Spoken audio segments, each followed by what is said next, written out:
फेलें जादों नामा सामलायनायाव बीटीसी सोरखारा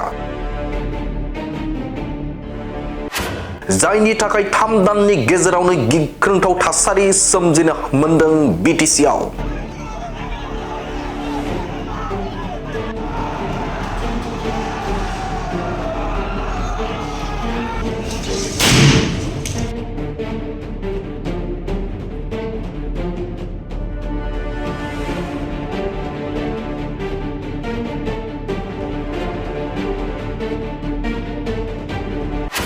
सेथि थासारि बीटीसीनि नेहाथारिखौ गाग्लोबनाय जाथाय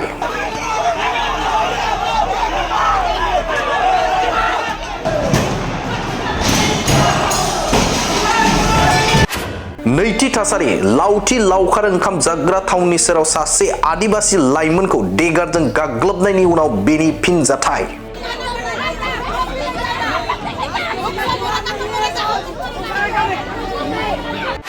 थामथि थासारि मालसिं र'डआव सासे बर' लाइमोनखौ बुयै बुयै जिउ फोजोबनाय बेनि उननि थासारि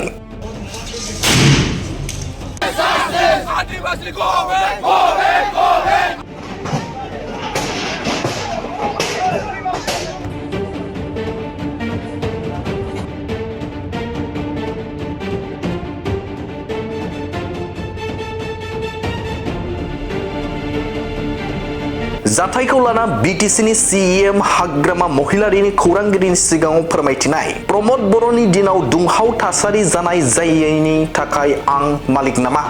दिनैनि दुंहाव थासारि जानाय जायनिबो आं मालिक नामा प्रमोद बर'नि दिनाव दुंहाव थासारि जायनि थाखायबो आं मालिक नङा दिनैनि बे दुंहाव थासारि जानायनिबो आं मालिक नङा बे आंनि बिबान नङा बे जाबाय ल एन्ड अर्डारनिसो बिबान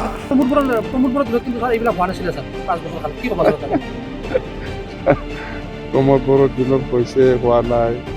ইয়াৰ মই মালিক নাকি আজি হৈছে ইয়াৰ মই মালিক নাকি প্ৰমোদ বড়োৰ দিনত হোৱা নাই ইয়াৰো মই মালিক নহয় আজিৰ দিনত যিটো হৈছে সেইটো মালিক নহয় ইয়াৰ গোটেই এইটো আইনগতভাৱে যি কৰিব লাগে প্ৰশাসন আছে বাছ খুব চিৰিয়াছ এনেকুৱা যাতে ভৱিষ্যত নহয় ইয়াৰ কাৰণে মই এপিল কৰিছোঁ বড়ো হওক আদিবাসী হওক ইয়াৰে মানুহ শান্তি বজাই ৰাখক গণ্ডগোল হ'ব নালাগে কোনোবা একজন দুজনে ভুল কৰিছে বুলি সমাজ হিচাপে ইয়াত গণ্ডগোল হ'ব নালাগে কথা সেইটোৱেই আৰু আপোনালোকেতো জানে ল এণ্ড অৰ্ডাৰ আমাৰ হাতত নাই ল এণ্ড অৰ্ডাৰে নিজাববীয়াকৈ চাই আছে কণ্ট্ৰল কৰিবৰ কাৰণে আৰু আজি ৰাতিপুৱাও ধৰ্ণা চৰ্ণা দিছে বুলি কৈছে যে নহওক ডেম'ক্ৰেটিকভাৱে ধৰ্ণা দিব লগা আছে দিয়ক কিন্তু ভায়লেন্স কৰিব নালাগে बिदि बुंनानै थामथि गोहोआ बेनि खाबु लानो नागिरदों होनना फोरमायथियो जे आमी जेहेतु এই অঞ্চলৰে মানুহ কক্ৰাঝাৰৰে মানুহ বা বিটিচিৰে মানুহ আমি সকলোৱে মিলি পেলাই থাকিব লাগিব ইয়াত যাতে কোনোবা থাৰ্ড পাৰ্টিৰ কথা লৈ পেলাই আমাৰ মাজত হুলস্থুল পৰিৱেশ নকৰে তাৰ কাৰণে মই আপিল কৰিছোঁ ইয়াত নিশ্চয় ৰাজনীতিকভাৱে কোনোবাই নিশ্চয় এডভান্টেজ ল'বৰ কাৰণে বিচাৰিব আৰু বিচাৰাটো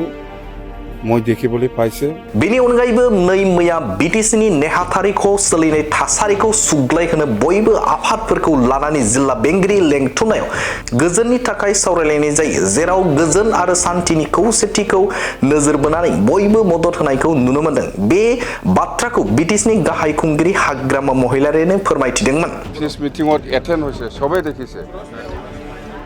কোচ ৰাজবংশী সমাজৰ পৰাও আহিছে মুছলিম সমাজৰ পৰাও আহিছে আদিবাসী সমাজৰ পৰাও আহিছে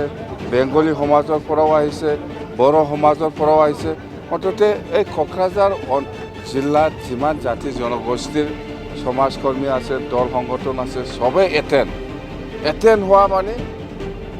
এই আমি যিটো ডিচি ডাঙৰে যিটো উদ্দেশ্য লৈ পেলাই ইয়াত পিচ মিটিঙৰ কাৰণে মাতিছে এইটো সাকসেস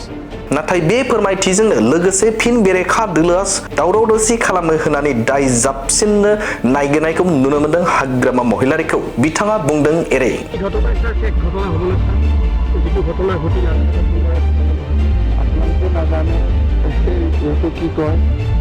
যেতিয়ালৈকে হাগ্ৰামাই নতুন চৰকাৰ বনাব হাগ্ৰামা আহা মানি তেলেংগা আৰু এই কোনোবা আপচু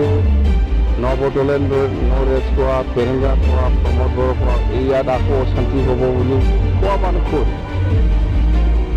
যেতিয়া নাকি বিজেপি চৰকাৰ কৰিব আগামী চৰকাৰত বহিব